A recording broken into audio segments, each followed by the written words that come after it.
महाराष्ट्र संदेश न्यूजमध्ये आपल्या सर्वांचे स्वागत आहे. वर्धा जिल्ह्यात दिवसाढवळ्या रस्त्यावर हत्येचा थरार, दगडाने ठेचून एका इसमाची हत्या. वर्धा जिल्ह्यात दिवसाढवळ्या रस्त्यावर हत्येचा थरार घडलाय. या धक्कादायक घटनेने देवळी शहर हादरले. पोलिसांनी घटनास्थळावरच हत्या करणाऱ्याला बेड्या ठोकल्या आहेत. हत्येचा रेकॉर्ड करण्यात आलेला व्हिडिओ सोशल मीडियावर व्हायरल झाला आहे. हत्या झाल्याने देवळीत खळबळ उडाली आहे. पोलीस या घटनेचा तपास करत आहेत. देवळी शहरात सोनेगाव रस्त्यावर पोलीस वसाहतीच्या समोर भरदिवसा एका इसमाची दगडाने ठेचून हत्या करण्यात आल्याची धक्कादायक घटना घडली. मद्यधुंद असलेल्या एका तरुणाने सोनेगाव आबाजी येथील इसमास दगडाने ठेचून हत्या केली. रस्त्यावर लोकांना पैसे मागत असताना उभ्या असलेल्या महिलेसोबत वाद झाला. महिलेला होत असलेली शिवीगाळ पाहून वाद थांबविण्यासाठी मध्ये आलेल्या सोनेगाव आबाजी येथील 45 वर्षीय इसमाला दगडाने ठेचून ठार केले. रस्त्यावर घडणारा हा थरार लोकांच्या कॅमेऱ्यात कैद झाला.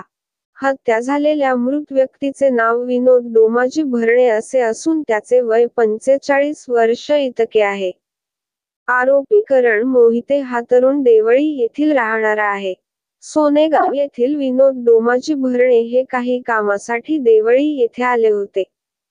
काम आटोपल्यावर आपल्या गावी परत जाण्यासाठी पोलीस वसाहती समोरील चौकात ऑटोची वाट पाहत उभे होते. त्यावेळी करण मोहिते यांनी एका महिलेशी वाद घातला. लोकांना पैसे मागत असताना विनोद भरणे यांना देखील पैसे मागितले. आरोपी करण मोहिते हा मद्यधुंद अवस्थेत बळजबरीने विनोद भरणे यांना पैशाची मागणी केली. यावरून काही वाद झाला.